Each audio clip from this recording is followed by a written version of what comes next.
Joan Laporta recently sat down with Mundo Deportivo, and in this interview that he did, some quotes came out of it that I want to talk about with you guys, because some of the things Joan Laporta said kind of shocked me. Like, for example, he said just flat out, no sugarcoating, he just flat out said Barcelona are done making moves for the remainder of the transfer window. There'll be no more moves from now until the window closes in September, in early September.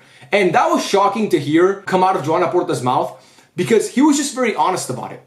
Joan Laporta, as we know, he's a politician, and by nature, politicians, what do? They tell the truth in a different way. They string us along, and then at the end, they deliver the harsh truth. But Joan Laporta just said, hey, don't get your hopes up. We're not making any more signings, and nobody else is leaving. There'll be no more arrivals or departures. Like a shitty airport, nobody's coming in and nobody's going out. It's done. And while, yes, I wasn't super happy to hear that, I appreciate the honesty. I really appreciate the honesty. And I think every Barca fan knew, once we signed Rashford, there will be no more arrivals. I think some of us were hopeful maybe one more signing would be made, but I think most of us knew it's done.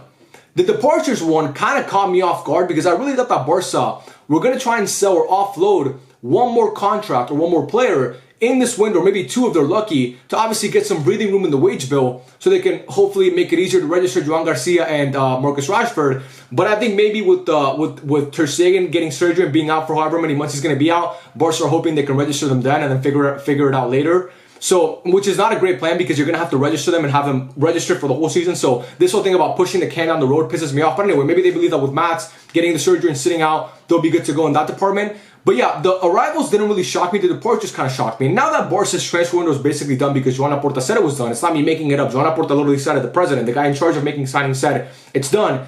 We got to talk about it. And I'm going to make a video at the end of September talking about like ranking every club's transfer window, or every big clubs I should say. But now that Barca's done, we got to talk about Barca, because obviously the club that I support, the club that most of you support. So we got to look at this transfer window, look at what Barca's objectives were coming into it, and what they accomplished, and that way we can grade it, right? So first we got to look at what Barca's objectives were coming into the window. What positions were most of us hoping they would fill? We're looking at backup striker, hopefully. We're looking at another winger option, backup fullback, maybe one.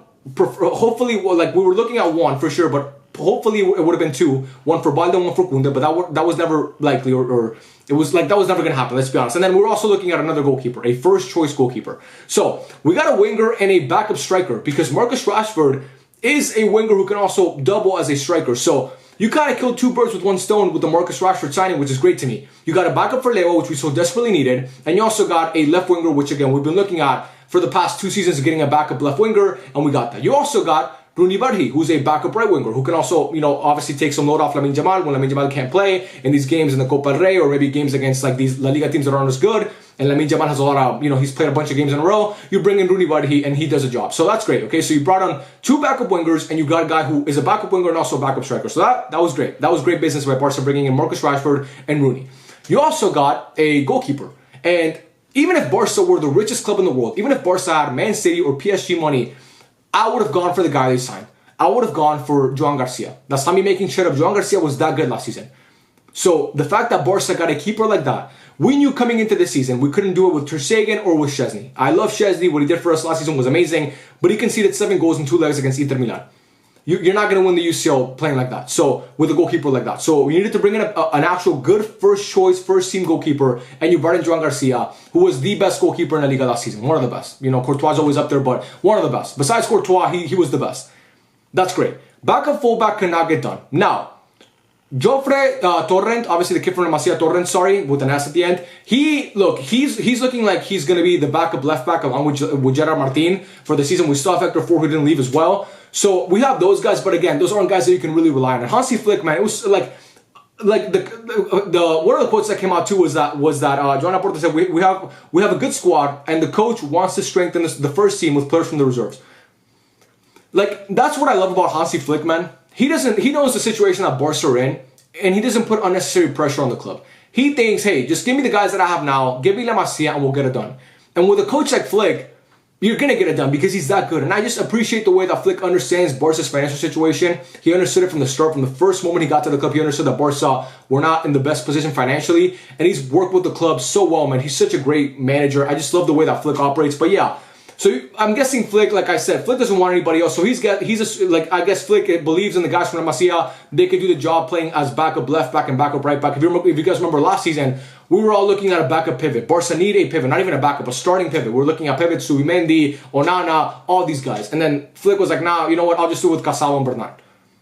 And then when Bernat got hurt, he's like, I'll just do it with Casalo. And him and Pedri will form one of the best midfield tandems in all of Europe. So Flick, he knows how to get it done. So again, for Barca, when we look at the objectives coming into the window and who they needed to sign, they got the backup winger, 2 backup wingers, and they got the backup striker. And they filled 3 positions with only 2 guys, which is fucking huge. That's amazing. Okay, great business. They got they got the starting goalkeeper and one of the best goalkeepers in Europe, and Joan Garcia, a guy who hopefully will be the starter for the next 10 years. Huge. And then you couldn't get the backup, you couldn't get more backup fullbacks, but again, Flick believes you can do with the guys from La Masia. So while I'm not happy about that, I wanted somebody to be a backup fullback. I wanted to bring in somebody to be a backup fullback, like I was looking at Dumfries, or Barca were looking at Dumfries, or were they actually ever looking at Dumfries? I don't know, but Dumfries, there was reports about him possibly leaving Inter Milan. I was hoping Barca could maybe get something done there. Grimaldo early in the window was rumored to, want to leave Leverkusen. We couldn't get that done. Frimpong, of course, went to Liverpool. That would have been a good signing in my opinion as well. But anyway, you couldn't get that.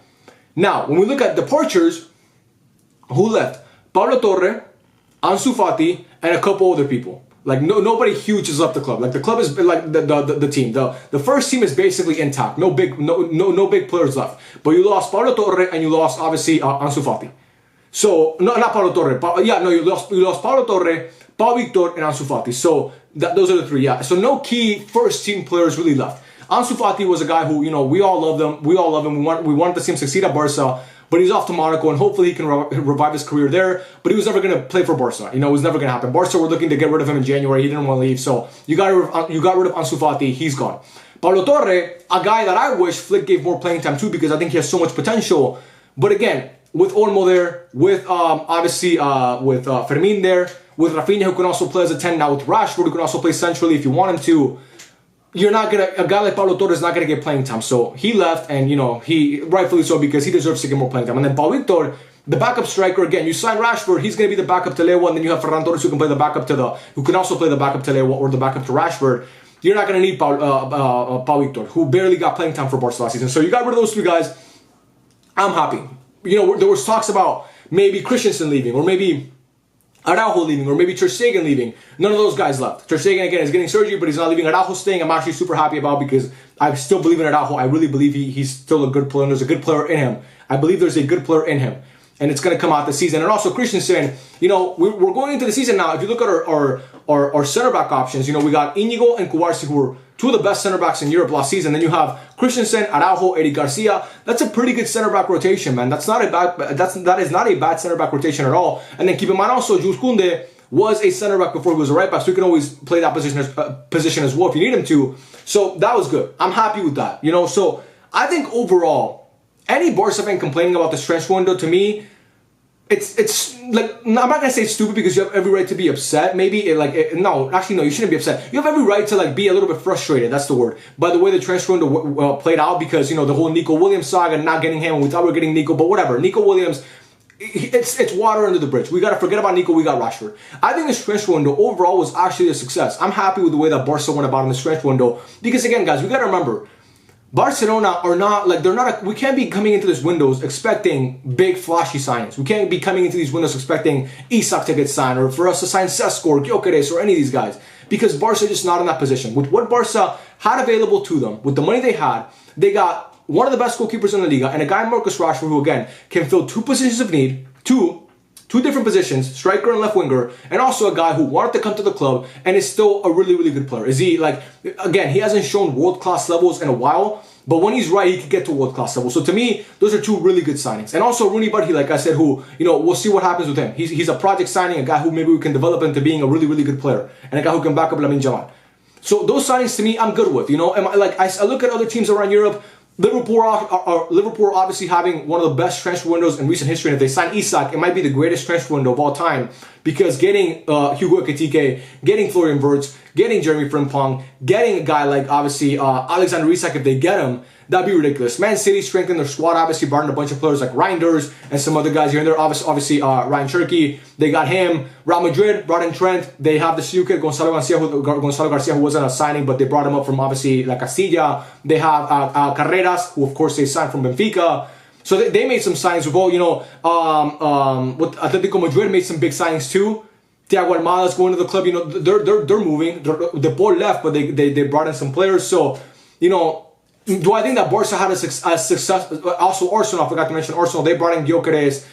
They brought in Subimendi. They had a good window too. They brought in that kid from Norway as well. I forget his name, but he's a decent player as well. Chelsea, we know, obviously just won the Club World Cup, and they're always signing players. It looks like Chelsea are always linked to somebody. They're now linked with Xavi Simons. So my point is, when you look at the other top clubs around Europe and you look at Barca, did we make as many signings as them? No, but again, our team didn't really need that many signings, bro. They really didn't. Barca were one of the best teams in Europe last season with the squad that they have currently, and now you're strengthening that squad. And also, you're getting players that are starting the season healthy, and you're also getting a second season with a manager, you know, that I just think it's going to be even better, man. I just think Hansi Flick is going to be even better this season.